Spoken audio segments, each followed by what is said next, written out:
Bien, mesdames et messieurs, vous nous entendez bien? La liaison est bonne? Oui, correctement bien, c'est Ça va, c'est clair? C'est fort et clair, comme on dit? Très bien. Très bien, merci. Très bien. Mais écoutez, je vous propose de débuter ce point de presse. Je suis accompagné de Pierre Priby, le directeur général de l'Agence régionale de santé Bourgogne-Franche-Comté, et du sous-préfet directeur de cabinet, Dany Lafsoud. Merci pour votre participation à ce point de presse. Deux jours après les annonces importantes du président de la République, il nous semblait, à Pierre Priby et moi-même, nécessaire de pouvoir avec vous faire un point sur la situation sanitaire à l'échelle de notre région Bourgogne-Franche-Comté. Merci d'avoir dégagé de votre temps pour le faire. J'introduirai ce point de presse en évoquant quelques sujets. Et Pierre Priby complétera naturellement mes propos, et le directeur de cabinet, s'il le souhaite, dans le domaine qui relève plutôt de la réglementation et des mesures sanitaires. Je vais pour ma part évoquer trois aspects de la situation que nous sommes amenés à gérer au regard de l'évolution de la Covid dans notre région. J'évoquerai d'un mot les dernières données disponibles de l'épidémie pour bien les partager avec vous. Un mot peut-être du processus de vaccination dans lequel nous sommes très fortement engagés. On fera un dernier point sur ce sujet avec Pierre Priby. Et puis enfin, j'évoquerai les dernières mesures de restriction pour freiner l'évolution de l'épidémie qui ont été annoncées par le président de la République. Et nous pourrons bien sûr répondre à vos différentes questions. Je vais essayer d'aller à l'essentiel pour ne pas perdre trop de temps et puis essayer de garder un temps pour répondre à vos différentes questions. D'abord, s'agissant de la situation sanitaire, pour commencer, j'insisterai pour ma part sur deux points sur la situation dans la région. La première, c'est que si on prend en compte les taux d'incidence sur la région, d'ailleurs dans l'ensemble des départements de la région, la situation, vous le savez, s'est fortement dégradée depuis un mois environ. Les tendances étaient plutôt bien orientées dans notre région en janvier et février, et il y a eu un basculement autour du début du mois de mars, fin février, début mars, avec quelques variations selon les départements, mais dans l'ensemble, une reprise forte de la dynamique de l'épidémie depuis donc environ un mois, qui s'observe d'ailleurs dans tous les départements désormais de la région. Certains ont pris un peu d'avance, mais ce sont désormais tous les départements de la région qui sont confrontés par cette dynamique très négative de l'évolution de l'épidémie. Je rappelle à ce titre-là, pour bien préciser les choses, que le Doubs est à 427 de taux d'incidence, le Jura à 347, la Nièvre à 434. Il y a deux départements qui sont un peu en dessous de la moyenne régionale, c'est la Côte d'Or 246 et la Saône-et-Loire 232. Mais dans ces deux départements, nous observons depuis une dizaine de jours une dynamique un peu plus forte que la moyenne de dégradation des principales données. Le deuxième point, et Pierre Priby naturellement complétera mes propos, le deuxième point, c'est que la situation sanitaire de la région se dégrade, mais elle reste quand même globalement un peu inférieure à la situation observée au niveau national. 393 en taux d'incidence au niveau national, si les informations sont exactes, et nous sommes à 360 au niveau régional. Donc c'est quand même une différence. 310 au niveau régional, me dit Pierre Priby. 310 au niveau régional, Bourgogne-Franche-Comté, 393 au niveau national. Il y a là d'ailleurs une certaine différence avec le premier et le deuxième confinement, vous le savez, où la région Bourgogne-Franche-Comté avait, à cette époque, à cette période, une situation qui était moins favorable que celle observée sur la moyenne de notre pays. La plupart des départements, pas tous, sont en dessous des seuils nationaux. Quelques mots maintenant sur la vaccination pour partager avec vous les principales données, et là aussi, sur ce point, Monsieur le Directeur Général de l'Agence Régionale de Santé pourra aller plus loin que moi pour vous faire un point de situation détaillé. Pour commencer, le taux de vaccination sur la Bourgogne-Franche-Comté tourne autour de 15%, Monsieur le Directeur Général. C'est quand même globalement, si on se compare, plutôt un bon chiffre, enfin un bon résultat, puisque nous restons en dynamique d'évolution de l'épidémie supérieure à l'évolution nationale, depuis le début d'ailleurs, et nous sommes au-delà, en moyenne, de la plupart des régions françaises quant au taux de vaccination par rapport à la population de la région. Il y a quelques différences assez d'ailleurs minimes entre les différents départements de la région. Sur les publics vulnérables qui avaient été définis comme prioritaires, vous savez, dans la stratégie nationale de vaccination définie par le gouvernement, nous sommes à un taux désormais très bon de couverture, vous le savez, des personnes dans les établissements, personnes âgées. Le taux est de 92%, je crois. Pour les personnes de plus de 75 ans, autre cible prioritaire, le taux de vaccination sur la région est de 66%, et il est, ce qui est un taux assez honorable, un niveau assez honorable, alors que l'ouverture à ce public a été faite il y a simplement une huitaine de jours. Pour les personnes de 70 à 74 ans, le taux est de 33%. Le gouvernement, vous le savez, je le rappelle un peu pour mémoire, pour évoquer les perspectives, a précisé, le président de la République d'ailleurs l'a mentionné dans ses propos, le gouvernement a précisé les objectifs de la campagne de vaccination dans notre pays. Je les mentionne d'un mot sans être trop long. Les personnes de plus de 60 ans pourront se faire vacciner à partir du 16 avril. Pour accéder à la vaccination à partir du 15 mai, elle sera possible pour les personnes de plus de 50 ans. Et ensuite, toute la population française, à savoir les personnes adultes, pourront appeler à se faire vacciner. Il y aura par ailleurs, vous le savez aussi, le président de la République l'a mentionné, pour certaines populations plus exposées, comme les personnels enseignants et membres des forces de sécurité intérieure, il y aura une stratégie particulière qui sera présentée prochainement. Cette accélération, elle se traduit dans les doses. Pierre Prunier pourra aller plus loin que ce que je mentionne de manière assez globale, mais sur le nombre de doses à la disposition de la région, sur le mois de mars, nous sommes sur une trajectoire globalement de doublement.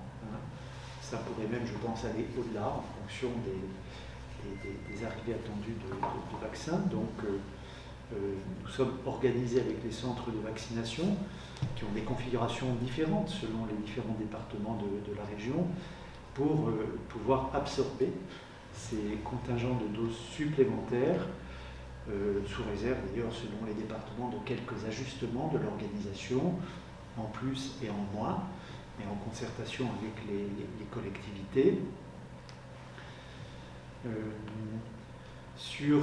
Peut-être pour aller un peu plus dans le détail, sur Dijon, nous travaillons avec les autorités locales à l'ouverture d'un grand centre de vaccination. Les dispositions ne sont pas complètement arrêtées, il y a encore quelques précisions, on approfondisse un peu le sujet, mais l'objectif est autour de la mi-avril, de pouvoir ouvrir un tel centre qui pourrait vacciner de l'ordre d'un peu plus de 1000 personnes par jour, environ. Voilà, je précise aussi, mais vous le savez, que pour accélérer et terminer en quelque sorte la vaccination des personnes de plus de 75 ans, les caisses primaires d'assurance maladie, monsieur le directeur général, ont commencé, je crois, le travail de contact des personnes de plus de 75 ans, environ 35%, qui ne sont pas encore vaccinés pour les inviter à le faire. Sur la logique également de l'aller vers, vous savez, d'aller vers les publics qui sont ouverts à la vaccination, il y a des initiatives qui sont assez originales, qui sont mises en œuvre dans la région.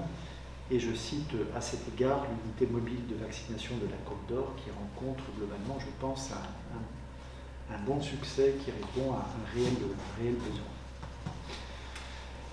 Voilà, quelques mots maintenant, si vous le voulez, sur les mesures sanitaires, de restrictions sanitaires annoncées par le président de la République. Nous pourrons là-dessus répondre, si vous le souhaitez, à vos questions avec Dany Delso, le directeur de cabinet. Nous attendons dans la soirée, d'ailleurs, je crois, le décret qui sera pris par le Premier ministre pour traduire juridiquement les orientations qui ont été annoncées il y a 2 jours par le président de la République. Et ce décret donnera le détail, les précisions des dernières mesures qui seront applicables. Mais nous en connaissons en vérité les grandes lignes. Le Premier ministre les a précisées d'ailleurs hier devant sa présentation devant l'Assemblée nationale. Elles seront globalement de même configuration, de même nature que les mesures qui sont déjà mises en place dans les 19 départements qui étaient placés en position d'alerte renforcée, mesures de restriction renforcées. Je les résume peut-être un mot, ces principales dispositions. Vous les connaissez, mais c'est le retour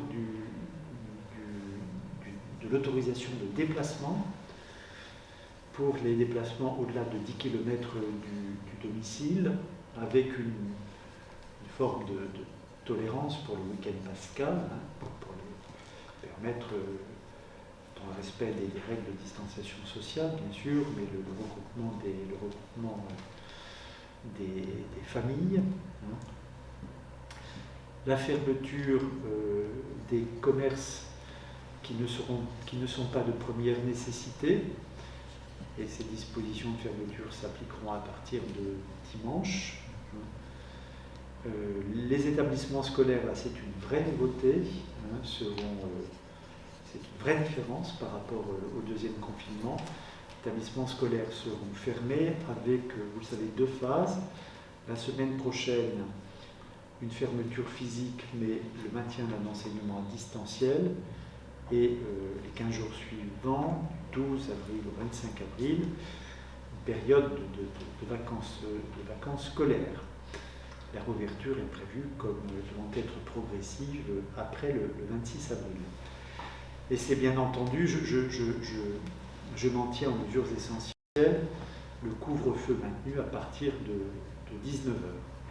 Voilà l'économie générale des principales mesures qui vont encadrer l'activité de la vie économique et sociale de notre pays dans les prochaines semaines. Quelques mots maintenant pour vous dire que pour la bonne application de ces dispositions, les forces de l'ordre seront mobilisées avec un discernement qui leur a été demandé pendant le week-end pascal, permettant ces allers-retours nécessaires pour les déplacements familiales. Je rappelle que les regroupements de 6 personnes restent interdits dans l'espace public, sauf manifestation à caractère revendicatif. Par ailleurs, les ports du masque dans certaines zones, dans certains départements de la région, a été rendu obligatoire par arrêté préfectoral. La consommation d'alcool l'interdiction de la consommation d'alcool sur la voie publique va être rendue obligatoire par décret. Elle l'était d'ailleurs déjà dans certains départements de la région, comme par exemple en Côte d'Or.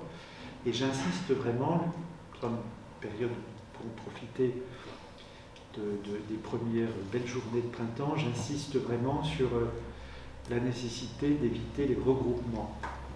sur l'espace public. Et les forces de police et de gendarmerie seront très attentives à éviter que des regroupements excessifs ne se tiennent sur les espaces publics dans les prochains jours. Je ne rentre pas dans le détail, je vais vraiment à l'essentiel, mais vous le savez, à partir de la mi-mai, le gouvernement sera amené à présenter un programme de réouverture progressive des établissements de différentes natures qui sont aujourd'hui fermés pour des raisons sanitaires. J'ai bien conscience qu'un nouvel effort est demandé à nos concitoyens une nouvelle fois dans ce combat contre une épidémie inédite et qui dure. Mais comme le président de la République l'a dit dans ses propos, je reprends les principaux termes, cet appel à la mobilisation nouvelle, il s'appuie d'ailleurs d'abord sur la responsabilité de chacun,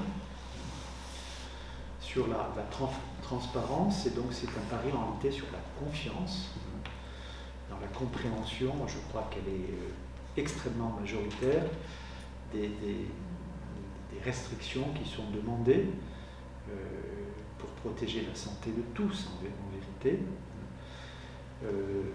Elles sont basées également sur un souci d'équilibre, protéger la santé de nos concitoyens, mais sans pour autant déséquilibrer la vie économique et sociale exagérément, un souci d'équilibre, mais il s'agit aussi de ne pas mettre nos concitoyens naturellement en danger et donc de les protéger sans transiger sur la prise en charge en matière de santé auquel ils ont naturellement droit et pour lequel nos personnels soignants restent extrêmement mobilisés avec un engagement rare qui est vraiment à saluer. Voilà, je ne veux pas être trop long, je vais laisser Pierre Priville compléter mon propos, puis ensuite l'un et l'autre, c'est le directeur de cabinet qui est à mes côtés, nous pourrons répondre, si vous le voulez bien, à certaines de vos questions. Pierre ? Merci, Monsieur le Préfet, bonjour à tous. Quelques compléments sous l'angle exclusivement sanitaire. D'abord pour vous dire que les indicateurs dont nous disposons à ce jour vraiment témoignent qu'il n'y a pas de doute à avoir. Nous sommes bien face à une troisième vague épidémique. Le taux d'incidence, le préfet en parlait à l'instant, qui s'établit dans la région maintenant à plus de 300, a augmenté de 80 points en une semaine dans notre région.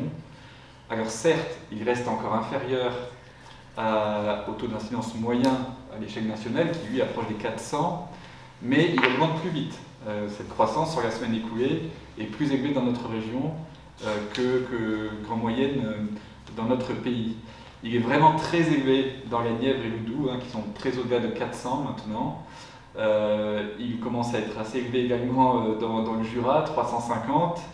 Il est autour de 300 dans l'Yonne et dans le territoire de Belfort. En réalité, il est élevé partout, puisque le plus faible taux d'incidence des départements de notre région se trouve en Haute-Saône, où on est à 220. Vous voyez que c'est quand même, ça reste très élevé, on est à plus de 4 fois le seuil d'alerte. Un autre élément qui est préoccupant, puisque vous en connaissez l'impact, et notamment hospitalier, c'est que le taux d'incidence chez les plus de 65 ans, lui-même, augmente sensiblement, puisqu'en une semaine, il a augmenté de 40 points et il approche des 200. Et vous savez que ce sont chez les personnes de plus de 65 ans qu'on trouve le plus de personnes susceptibles de développer des formes graves et d'être hospitalisées, voire de mourir. Alors, il faut quand même souligner que le taux d'incidence chez les plus de 65 ans est maintenant, et depuis maintenant plusieurs jours, inférieur au taux moyen, au taux d'incidence en population générale. C'est par hasard, c'est directement le résultat de la vaccination qui touche très directement et très prioritairement les publics les plus âgés.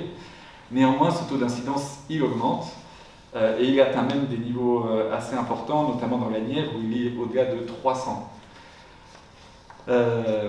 Et puis un dernier mot, dernier indicateur qui témoigne de cette troisième vague, évidemment, c'est le taux de positivité des tests, puisque vous pourriez nous dire oui, mais on teste plus, donc c'est normal qu'on trouve plus de cas. Mais en fait, non seulement on teste plus, mais les tests sont plus fréquemment positifs encore qu'il y a une semaine.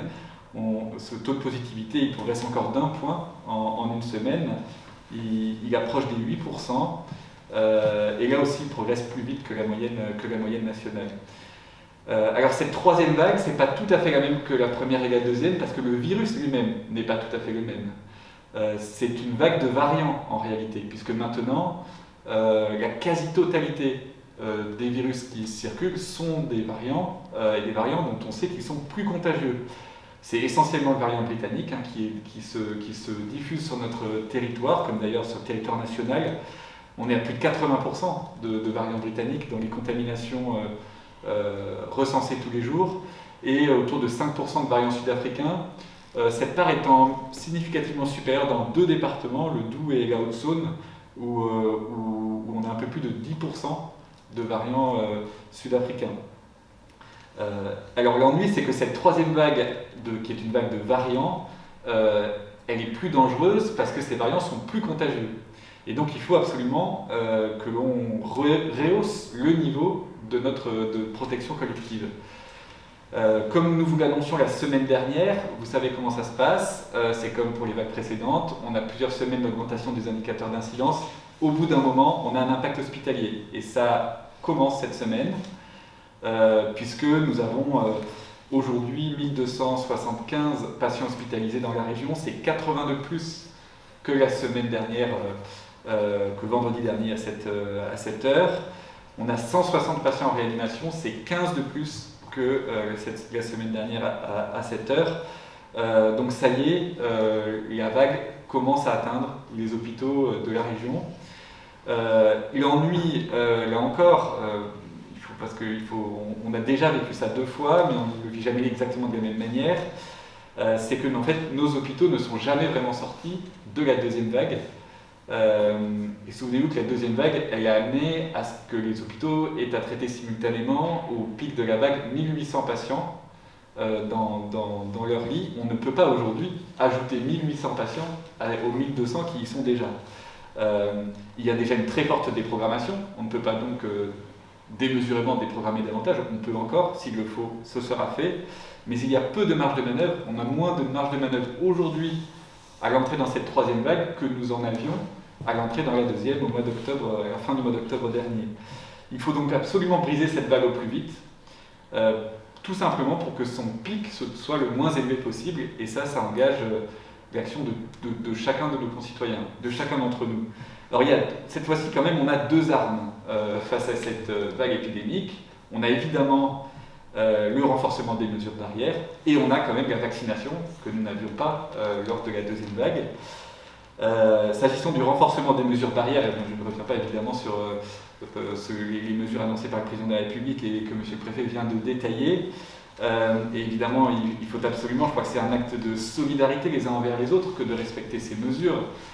Mais je voudrais insister sur le fait que ces mesures touchent l'espace public, mais que l'esprit de responsabilité ne doit pas s'arrêter derrière la porte de nos maisons. Il faut respecter leur esprit à ces mesures, y compris dans notre vie privée.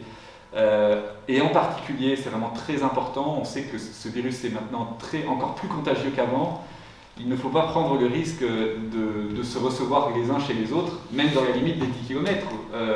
Cette limite des 10 km, c'est pour s'aérer, mais ce n'est pas pour se rendre les uns chez les autres. C'est vraiment dans les milieux clos, et quand on se relâche sur les gestes barrières dans ces milieux clos, que le risque de contamination augmente le plus. Et j'insiste vraiment sur cette nécessité de ne pas se regrouper à l'intérieur, en particulier à l'approche de ce week-end de Pâques. On peut se retrouver à l'extérieur, à condition de ne pas s'attrouper, comme l'indiquait M. le Préfet à l'instant. À l'extérieur, le risque de contamination est moindre, à condition qu'on ne soit pas trop nombreux, d'où la limite de 6, et à condition bien sûr qu'on respecte les règles, les gestes barrières, le port du masque et la distanciation physique en extérieur. À ce moment-là, on prend moins de risques à se retrouver et à voir nos proches ou la famille lors d'une balade à l'extérieur. Et puis voilà, la deuxième arme, c'est quand même la vaccination. Cette arme, elle est intéressante, elle commence à produire ses effets.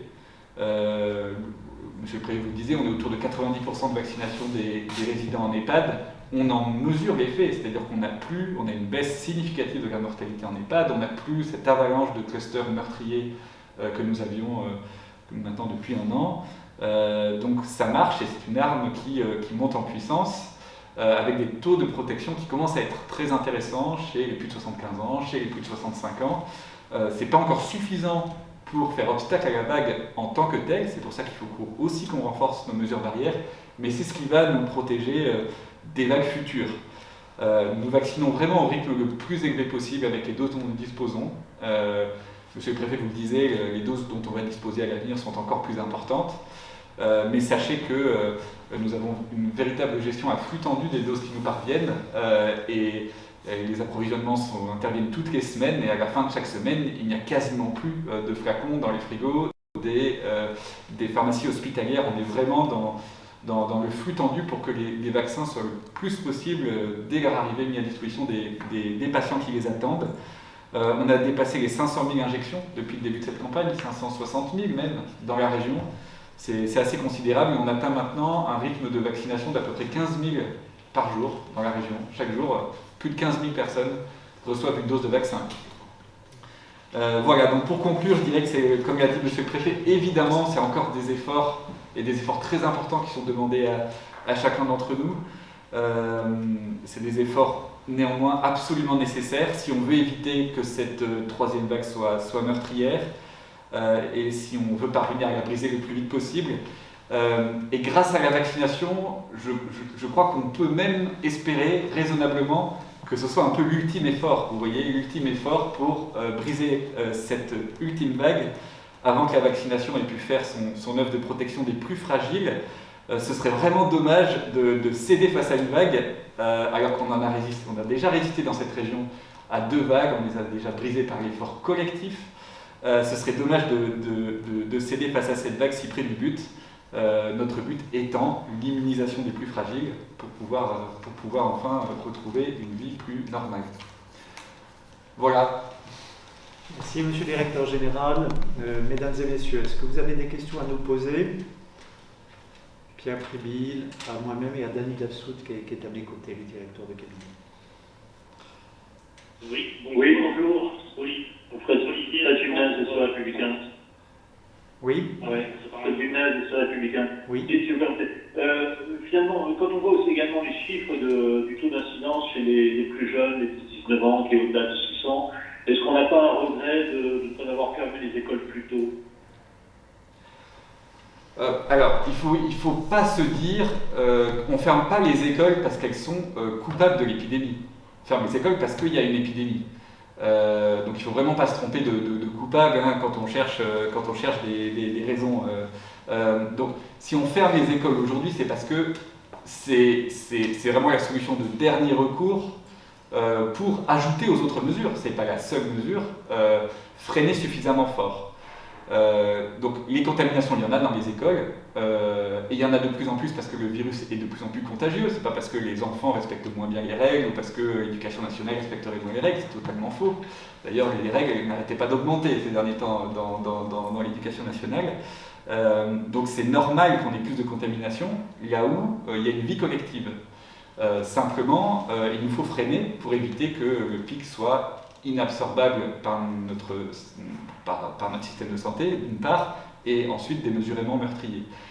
Ensuite, je vous invite à regarder la dynamique épidémique même de la deuxième vague, où pourtant le virus était moins contagieux.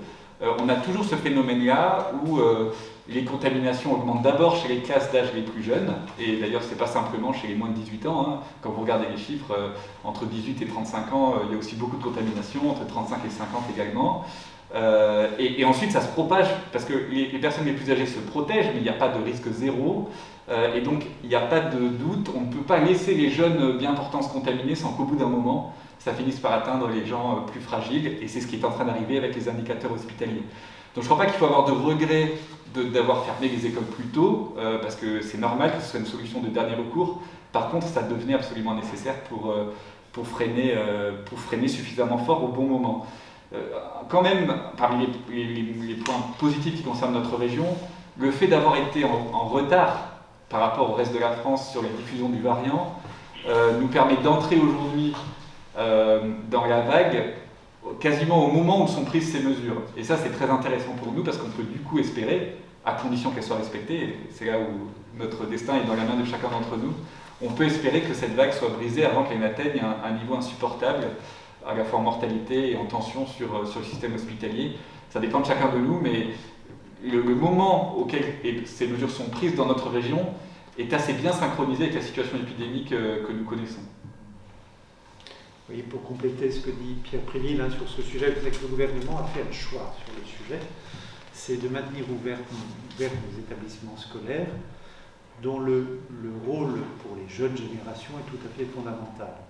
Donc c'est vraiment un dernier ressort, alors qu'on y arrivait, parce que l'évolution de l'épidémie chez les jeunes pouvait induire des évolutions défavorables sur le reste de la population, que cette décision a été prise pour 3 semaines. D'autres pays ont procédé différemment, pays proches du nôtre qui ont fermé beaucoup plus tôt les établissements scolaires. Ce n'est pas le choix qui a été fait, qui est délibérément assumé pour maintenir le secteur public éducatif ouvert à travers les services qu'il rend éminents aux jeunes générations.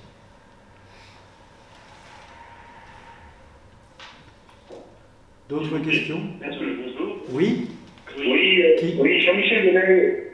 Oui, Jean-Michel Denez, venant du centre à Nevers. Oui, bonjour. Dans le Nièvre, on vit aujourd'hui une situation épidémique particulièrement forte et en ce sens très différente des 2 premières vagues. Est-ce que vous y voyez une vague d'explication, une bonne tentative d'explication? Il y a 2 éléments d'explication. Le premier, c'est que, souvenez-vous, c'est dans la Nièvre que le variant britannique s'est imposé le plus vite.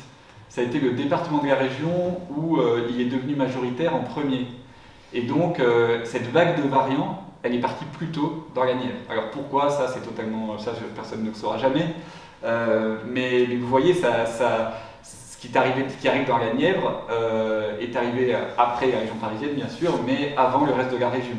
Et donc, malheureusement, la Nièvre nous montre ce qui se passerait partout ailleurs si les mesures n'étaient pas prises au moment où elles sont prises, c'est-à-dire en ce moment. Le deuxième élément, c'est comme vous l'avez dit, les 2 premières vagues ont été quand même moins fortes dans la Nièvre, et donc la part de la population qui est immunisée parce que déjà contaminée est beaucoup plus faible dans ce département que dans les autres. Et donc ce variant se diffuse là-bas effectivement comme une traînée de poudre parce qu'il est plus contagieux et la population est moins immunisée. Alors heureusement, c'est aussi un endroit où on vaccine vite, la Nièvre, puisqu'on est, je vous dis, en moyenne régionale autour de 15%. Vous le disiez, monsieur le préfet, tout à l'heure, dans la Nièvre, on approche des 18%, notamment parce que la population y est plus âgée, en moyenne, que dans d'autres départements de la région. Mais voilà, c'est 2 éléments d'explication qui font que la Nièvre est à la fois vu plus de variants plus vite, plus tôt, et moins en situation d'y résister, quoiqu'aucun territoire ne soit vraiment en situation de résister à ce variant sans mesure complémentaire. D'accord, merci. D'autre part, je voulais toujours, excusez-moi, je monopolise un peu les questions, mais toujours pour la Nièvre, on a une capacité hospitalière un peu, on va dire faible, mais pas très très importante. Est-ce qu'il y a des mesures d'évacuation de malades qui sont prévues? De transfert de malades? D'abord, je ne vous laisse pas dénigrer vos capacités hospitalières parce qu'elles sont réelles et très mobilisées puisqu'on a presque 200 patients aujourd'hui, ce qui est pratiquement autant que le département de la Côte d'Or, pris en charge par les hôpitaux de la Nièvre à l'heure où on se parle. Par contre, oui, bien sûr, la Nièvre, les habitants de la Nièvre bénéficieront de la solidarité de tous les hôpitaux de la région, que ce soit pour des soins de réanimation ou de médecine, comme ça a été le cas, souvenez-vous, en deuxième vague pour les habitants de la Saône-et-Loire et du Jura, qui avaient été très touchés, comme ça a été le cas pendant la première vague pour ceux de territoire de Belfort ou de Haute-Saône, qui avaient dû être plus que d'autres transférés vers d'autres départements. Donc ce travail-là, il est réalisé quotidiennement, j'ai même envie de dire 24 heures sur 24, puisque dès qu'un hôpital approche de la saturation, il se trouve et redoute de ne pouvoir accueillir d'autres patients, eh bien, il sollicite un transfert et l'obtient vers un hôpital en capacité de l'aider. Donc cette solidarité, elle s'exprimera à chaque fois que nécessaire pour qu'on n'ait pas des situations de saturation locale, de la même manière qu'on l'a fait dans les 2 précédentes vagues. Je vous remercie. Je n'avais pas trop idée d'émigrer le centre des milieux hospitaliers nivernais, mais plutôt de répondre à des interrogations de nos lecteurs qui sont un peu récurrentes sur ce sujet. Et puis, j'aurais voulu savoir une dernière chose, c'est le taux de personnes de 75 ans qui ne sont pas encore vaccinées dans la Nièvre. Est-il important, s'il vous plaît? Alors, répondre, monsieur. Je peux vous répondre si vous me laissez une seconde ouvrir le tableau dans lequel se cache tout cela.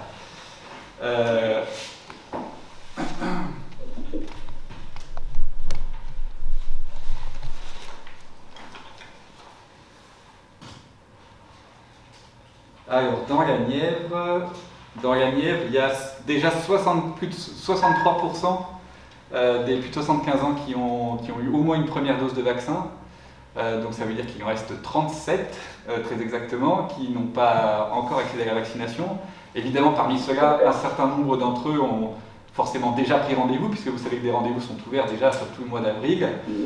Et donc le travail que fait l'assurance maladie en ce moment, c'est de croiser ces fichiers, les fichiers des assurés sociaux de l'assurance maladie habitant dans la Nièvre, avec le fichier des gens qui sont déjà connus dans le système d'information de vaccination, et appeler tous les autres pour vérifier soit qu'ils ont déjà pris un rendez-vous, quelqu'un tant mieux, soit s'ils souhaitent être vaccinés qui n'ont pas pu l'être, leur proposer un rendez-vous directement en allant vers eux. Et c'est ce travail qui est en train d'être fait dans la Nièvre comme ailleurs.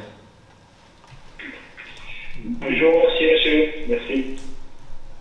Oui, bonjour. D'autres questions? Oui. Qui souhaite s'exprimer? Oui, je vous en prie, allez-y, monsieur. Merci. Ma première question, ça va porter sur les différents chiffres qui ont été égrenés sur la vaccination au début de la conférence de presse. Je voulais m'assurer qu'il s'agissait de primo-injection, il s'agit des 2 injections et donc de personnes entièrement vaccinées. Et ma seconde question porterait plutôt sur le rôle de l'ARS dans la mobilisation des capacités hospitalières et de savoir est-ce qu'il y a des consignes qui ont été passées pour des extensions capacitaires en réanimation et donc par conséquent des déprogrammations dans les établissements publics et privés. Oui, sur le premier point, puis Pierre-Yves va répondre sur le deuxième, mais oui, il s'agit bien de données concernant les primo-injections. Donc le taux qu'on évoque, donc 15% en moyenne sur la région, c'est un taux concernant les premières injections. En deuxième injection, doit être autour de... Alors ça, j'ai pas le chiffre en tête, mais en fait, ça se décale forcément de 4 semaines, puisqu'en gros, sauf l'AstraZeneca, vous savez, qui lui est à 12 semaines. Donc ça se décale de semaine en semaine, mais ce qui est sûr, c'est que dans les centres de vaccination, vous savez, toutes les personnes qui ont une première vaccination ont simultanément un rendez-vous pour la deuxième, pour être sûr de ne pas louper la deuxième injection à 4 semaines. Donc le taux de vaccination à 2 doses suit le taux de vaccination aux premières doses à 4 semaines d'écart pour les vaccins ARN messagers. Il y a 2 départements de la région qui sont un peu au-dessus de la moyenne régionale, notamment c'est la Saône-et-Loire et la Nièvre. Pour des raisons d'ailleurs essentiellement démographiques, puisque ce sont parmi les départements de la région où le taux des personnes de plus de 75 ans est le plus élevé. Sur la question de la montée en charge des capacités de réanimation, c'est déjà le cas. On a déterminé avec les hôpitaux de la région 2 niveaux de mobilisation avec derrière évidemment une part de déprogrammation, puisque cela ne se fait pas sans déprogrammation. On est aujourd'hui dans le premier niveau de mobilisation de ces capacités. Donc, pour vous donner un ordre de grandeur, d'habitude on a 200 places en réanimation. Là, je parle vraiment réanimation et pas soins intensifs. Et aujourd'hui, on en a 250. Donc, on a mobilisé 50 places supplémentaires. Et effectivement, on envisage dans les jours qui viennent, mais on suit l'évolution de la situation pour le déclencher au moment nécessaire, de franchir un ultime palier en allant vers un niveau supérieur à la fois du coup de déploiement capacitaire et donc de déprogrammation, puisqu'il faut redéployer des moyens pour cela. On n'attend pas le dernier moment pour le faire, parce qu'il faut évidemment le faire suffisamment tôt, mais on essaie de ne pas non plus le faire trop tôt, puisque qui dit déprogrammation dit délai pour accéder aux soins à des patients qui en ont besoin quand même. Donc voilà, on va s'efforcer de, comme à chaque fois avec les hôpitaux, de viser juste pour ne pas déclencher ça trop tôt, mais en même temps le faire suffisamment tôt pour qu'on puisse absorber le flux de patients qui s'orientent à la hausse. Et cette ultime panier, ça représenterait combien de places en réa? En réa stricto sensu, on pourrait aller un peu au-delà de 300, en tout cas c'est notre objectif. Et on ajouterait également 100 à 150 capacités de soins intensifs. Entendu, je vous remercie. Oui, et justement, vous parlez de ma pour info à Besançon. Au regard des tensions hospitalières qui sont apparemment préoccupantes, est-ce que le secteur privé est susceptible de venir en aide aux hôpitaux publics pour monter des lits en réanimation et même en soins intensifs d'ici combien de temps, et si oui, combien et où? Tout à fait, puisque tous ces programmes de montée en charge capacitaire, on les travaille non seulement évidemment à l'échelle régionale, puisqu'il y a une solidarité entre les territoires, mais aussi à l'échelle de chaque territoire de groupement hospitalier de territoire, en associant les acteurs privés et les acteurs publics. Alors déjà dans le scénario, enfin dans le niveau dans lequel nous sommes aujourd'hui, le secteur privé est appelé à contribution. Je crois avoir entendu que vous êtes de Besançon, c'est ça ? Oui, tout à fait. Pour vous donner un exemple de la mobilisation, actuellement la clinique Saint-Vincent a ouvert notamment 6 lits de soins intensifs à disposition du CHU pour transférer des patients atteints de Covid, et je crois d'ailleurs que ces 6 lits sont presque quasiment pleins. En tout cas, il y a 2 jours il était, évidemment ça dépend d'un jour sur l'autre. Et le niveau supérieur de mobilisation demanderait une mobilisation supérieure de tout le monde, y compris des acteurs privés. Pouvant aller d'ailleurs dans certains territoires jusqu'à des scénarios où l'activité de la clinique privée cessera complètement pour pouvoir redéployer les effectifs de cette clinique et renforcer les équipes hospitalières publiques. Donc, mais d'un territoire à l'autre, le scénario n'est pas le même parce que les compétences des acteurs ne sont pas les mêmes. Et donc c'est pour ça que ce travail est réalisé à l'échelon un peu plus proche du territoire en fonction des réalités de chaque hôpital, public comme privé. D'autres questions, mesdames, messieurs? D'autres questions? Oui, bonjour, s'il vous plaît. Il serait possible de faire un petit point concernant les taux d'incidence par département. Vous en avez donné un petit peu, parce que moi je suis sur GED et apparemment c'est les taux d'hier. Est-ce que vous pouvez pas demander les taux d'incidence par département très rapidement, s'il vous plaît? Merci. Je vous laisse peut-être Pierre les préciser. Oui, en fait c'est les taux de Géode, hein. On a la même source que vous, donc vous pouvez les trouver sur Géode, puisque ce sont les taux sont affichés, c'est ceux sortis hier soir, et qui sont sur 7 jours du 21 au 29 mars. Et donc ils sont voilà, donc vous devez les avoir sous les yeux, mais je peux vous les donner. Vous avez en Côte d'Or, il est de 246, dans le Doubs de 427, dans le Jura de 345, dans la Nièvre de 434, en Haute-Saône 219, en Saône-et-Loire 245, dans l'Yonne comme dans le territoire de Belfort on est à 300, et en moyenne sur la région à 310, là où pour la France entière on est à 393. Merci.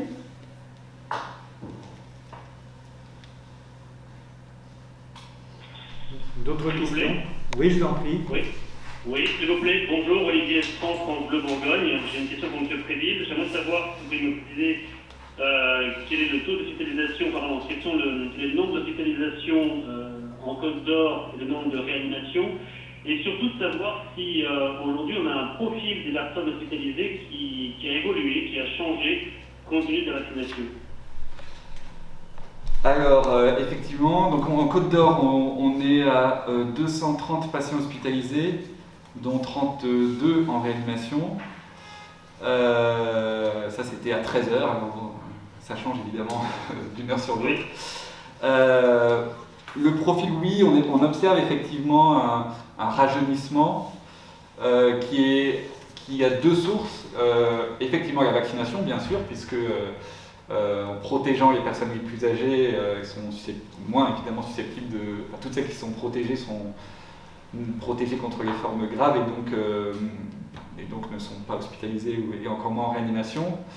Mais il y a un autre effet qui est probablement aussi l'effet de la mutation du virus, qui lui-même semble non seulement plus contagieux, mais maintenant, et de nombreuses études en témoignent, aussi plus dangereux, si bien que des personnes qui pouvaient ne pas développer autrefois de formes graves, avec cette nouvelle forme du virus, sont plus susceptibles d'en développer. Donc il y a ces deux causes qui font que effectivement on voit des populations plus jeunes qu'auparavant en réanimation.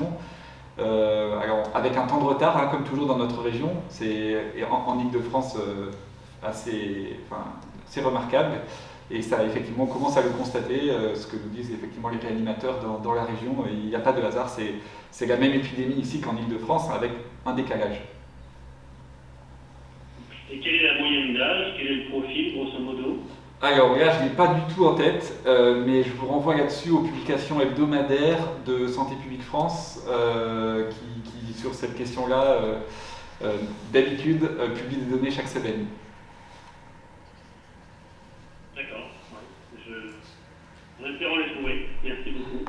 Oui, sinon je peux essayer de... Vous êtes quel...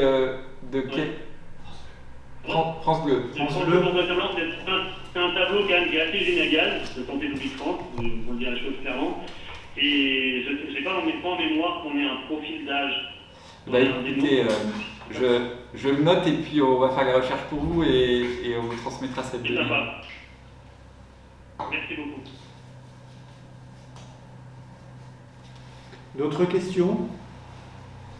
Oui, Yoann Ken pour France 3 Bourgogne. Je veux savoir si vous avez des projections concernant la campagne de vaccination qui va s'intensifier dans le semaine qui vient. Je sais pas si vous avez des projections concernant le nombre de personnes qui pourraient se faire vacciner en fonction évidemment du nombre de doses qui seraient disponibles. Oui, écoutez, en réalité, on va, je disais rapidement dans mes propos, on va globalement doubler au mois d'avril par rapport au mois de mars, et nous allons nous situer à la mi-avril sur alors au prorata de la population naturellement du département, mais sur les objectifs attendus par le gouvernement, qui est de 10 millions au niveau national, appliqué à la population française. Donc on va être sur la région peu ou prou, je pense d'ailleurs qu'on pourrait être, Pierre, un peu supérieur, si la dynamique se poursuit. On atteindra forcément cet objectif un peu plus tôt, oui, voilà, que la on atteindra plus tôt. Alors je n'ai pas fait le rapport en pourcentage, mais on tiendra sur la région l'objectif qui a été annoncé par le Premier ministre, et je crois qu'on le tiendra dans la totalité des départements de la région. Oui, il n'y a pas de doute à avoir, en appliquant en gros 5% au chiffre national et on trouve normalement le nombre de patients qui ont été vaccinés. Donc vous voyez, 10 millions, ça fait 500 000 patients, on est déjà à 410 000 avec une première dose, pour certains d'entre eux bien sûr déjà une deuxième. On atteindra ce chiffre-là, à mon sens, même avant, probablement avant la mi-avril. Sans trop de difficultés. Et effectivement, c'est vrai que c'est un point majeur, puisque dans toutes les projections qu'on essaie de faire sur les vagues et sur son impact hospitalier, pour éclairer les hospitaliers, comme je vous disais tout à l'heure, il y a vraiment deux armes. Et l'arme de la vaccination, certes, elle ne suffit pas à elle seule à retourner cette vague, mais elle fait partie quand même des éléments qui permettent de lutter contre. Et dans les modèles qu'on fait, le taux de vaccination, il y a quand même vraiment un impact de modération de cette vague. Si on y ajoute de notre côté les bons gestes barrières, le bon respect des mesures annoncées, on va y arriver à la retourner cette vague suffisamment tôt avant qu'elle fasse trop de dégâts. Mais la vaccination n'est pas du tout une arme de deuxième ordre, elle est déjà importante dans la lutte contre cette troisième vague.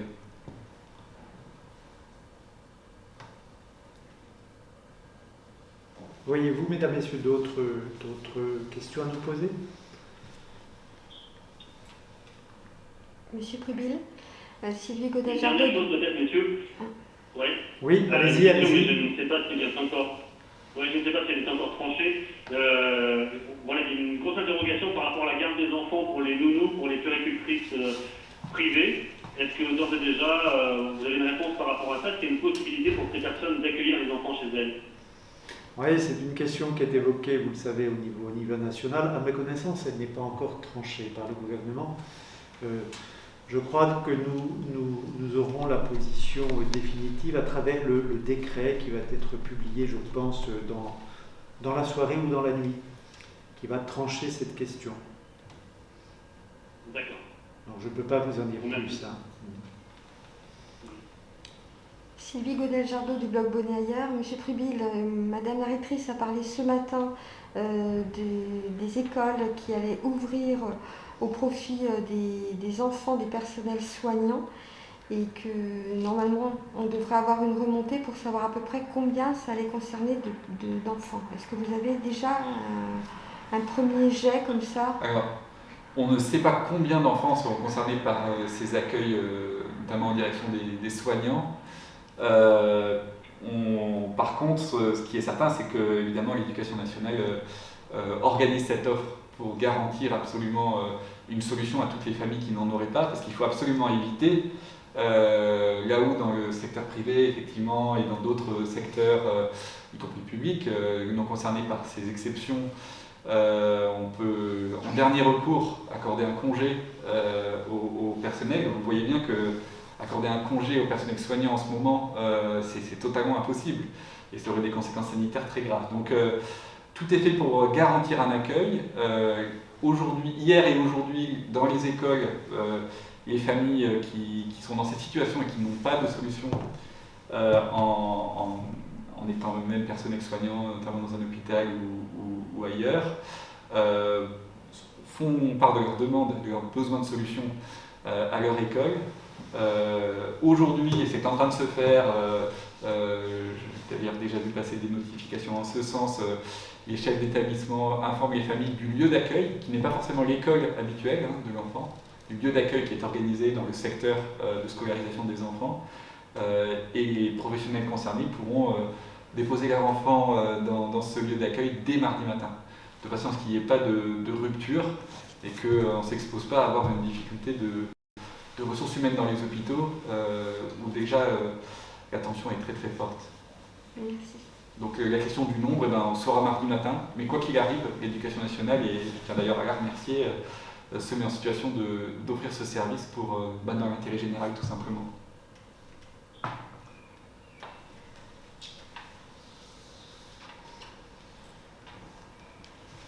Y a-t-il d'autres questions? Bien, écoutez, mesdames et messieurs, merci d'avoir dégagé de votre temps pour nous rejoindre sur ce point de presse. Nous restons, vous le savez, Pierre Préville, moi-même, nos équipes respectives, à votre disposition pour répondre à votre question sur ce sujet, dans ces différents aspects. Merci, bon week-end à vous tous et toutes, puis à très bientôt. Merci, monsieur. Merci, au revoir. Merci, au revoir. Merci, au revoir. Au revoir.